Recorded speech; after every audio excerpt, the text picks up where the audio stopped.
اعوذ باللہ من الشیطان الرجیم بسم اللہ الرحمن الرحیم فلما دخلوا على یوسف آوى الیہ ابویہ وقال ادخلوا مصر ان شاء اللہ آمنین ورفع ابویہ على العرش وخروا له سجدا وقال يا أبت هذا تأويل رؤياي من قبل قد جعلها ربي حقا وقد أحسن بي إذ أخرجني من السجن وجاء بكم من البدو من بعد أن نزغ الشيطان بيني وبين إخوتي إن ربي لطيف لما يشاء إنه هو العليم الحكيم.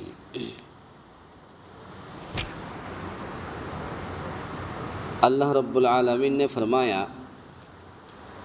فلما دخلوا على یوسف آوى الیہ ابویہ وقال ادخلوا مصر ان شاء اللہ آمنین. جب یہ سارا گھرانہ یوسف کے پاس پہنچ گیا تو یوسف نے اپنے ماں باپ کو اپنے پاس جگہ دی اور کہا کہ اللہ کو منظور ہے تو آپ سب امن و امان کے ساتھ مصر میں آؤ. ورفع ابویہ علی العرش وخروا له سجدا، اور اپنے تخت پر اپنے ماں باپ کو اونچا بٹھایا اور سب اس کے سامنے سجدے میں گر گئے. تب کہا کہ ابا جی یہ میرے پہلے کے خواب کی تعبیر ہے، میرے رب نے اسے سچا کر دکھایا. اس نے میرے ساتھ بڑا احسان کیا جب کہ مجھے جیل خانے سے نکالا اور آپ لوگوں کو صحرا سے لے آیا. اس اختلاف کے بعد جو شیطان نے مجھ میں اور میرے بھائیوں میں ڈال دیا تھا، میرا رب جو چاہے اس کے لیے بہترین تدبیر کرنے والا ہے اور وہ بہت علم و حکمت والا ہے.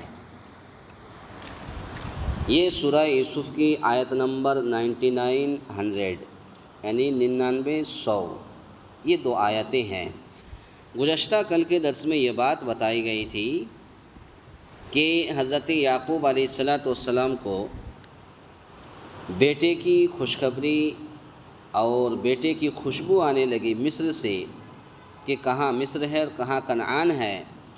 وہاں سے خوشبو آنے لگی کہ نہیں ابھی یوسف علیہ السلام ابھی زندہ ہے اور وہ ہے. اب آج کے درس میں یہ بات بتائی جائے گی کہ اب والدین کا استقبال کے لیے حضرت یوسف علیہ السلام انتظار کر رہے ہیں. والدین آ رہے ہیں، استقبال کے لیے منتظر ہیں. جتنے اب چونکہ عزیز مصر ہے، یوسف علیہ السلام بادشاہ بن گیا، اب سارے لوگ جو کام کرنے والے تھے وہ لوگ بھی بہت خوش ہیں کہ یوسف علیہ السلام کے ماں باپ آ رہے ہیں. اسی کا ذکر ہے کہ جب یہ سارا گھرانہ یوسف کے پاس پہنچ گیا تو یوسف علیہ السلام نے اپنے ماں باپ کو اپنے پاس جگہ دی اور کہا کہ اللہ کو منظور ہے تو آپ سب امن و امان کے ساتھ مصر میں آؤ.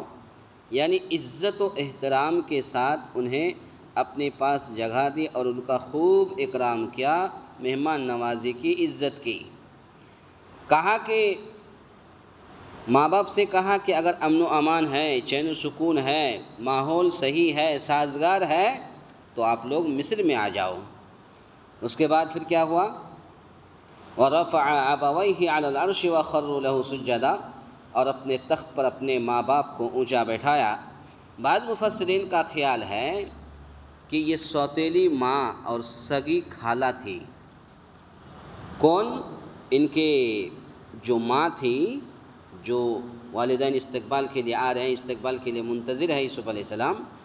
تو یعقوب علیہ السلام کے ساتھ جو بیوی آ رہی تھی یعقوب کی، تو وہ بیوی جو ہے یہ یوسف علیہ السلام کی سوتیلی ماں اور سگی خالہ تھی، کیونکہ یوسف علیہ السلام کی حقیقی ماں بنیامین کی ولادت کے بعد فوت ہو گئی، مر گئی، انتقال ہو گئی تھی. تو اب جو ماں آ رہی تھی وہ سوتیلی ماں تھی. حضرت یعقوب علیہ السلام نے اس کی وفات کے بعد اس کی ہمشیرہ سے نکاح کر لیا تھا. یہی خالہ اب حضرت یعقوب علیہ السلام کے ساتھ مصر گئی تھی. یہ تفسیر آپ کو فتح القدیر ایک عربی تفسیر ہے، اس کے اندر یہ چیز آپ کو مل جائے گی. لیکن امام ابن جریر طبری نے اس کے برعکس یہ کہا ہے کہ یوسف علیہ السلام کی والدہ فوت نہیں ہوئی تھی اور وہی حقیقی والدہ ساتھ تھی۔ بعض مفسرین کا کہنا ہے کہ جو بیوی ساتھ میں آ رہی تھی وہ سوتیلی ماں اور سگے خالہ تھی، اور امام ابن جریر کہتے ہیں کہ نہیں، وہی ان کی ماں تھی اور وہی حقیقی والدہ ساتھ تھی جو آ رہی تھی۔ بعض نے کہا کہ اس کا ترجمہ کیا ہے کہ ادب و تعظیم کے طور پر یوسف علیہ السلام کے سامنے جھک گئے۔ کیا کیسے جھک گئے؟ یعنی کہا کہ اپنے تخت پر اپنے ماں باپ کو اونچا بیٹھایا اور سب اس کے سامنے سجدے میں گر گئے۔ تو وہی گر گئے کا مطلب وہی جھک گئے، یعنی جس تخت میں یوسف علیہ السلام بادشاہت ملنے کے بعد بیٹھا تھا، جس کرسی میں بیٹھا تھا، اب وہ کرسی اپنے والدین کو بیٹھنے کے لیے دے دیا اور سارے بھائی جھک گئے اپنے ماں باپ کے سامنے۔ لیکن وَخَرُّوا لَهُ سُجَّدًا کے الفاظ بتلاتے ہیں کہ وہ زمین پر یوسف علیہ السلام کے سامنے سجدہ ریز ہوئے، یعنی یہ سجدہ ہی کے معنی میں ہے، تاہم لیکن یہ سجدہ تعظیمی ہے، سجدہ عبادت نہیں ہے۔ اور سجدہ تعظیمی حضرت یعقوب علیہ السلام کی شریعت میں جائز تھا۔ اسلام میں شرک کے سد باب کے لیے سجدہ تعظیمی کو بھی حرام کر دیا گیا۔ اب سجدہ تعظیمی بھی کسی کے لیے جائز نہیں ہے۔ یہ اس وقت تھی حضرت یعقوب علیہ السلام کے دور میں، اس وقت تھی اور وہ جائز تھا، لیکن بعد میں پھر اس کو سجدہ تعظیمی کو حرام کر دیا گیا۔ اس کے بعد پھر کیا ہوا؟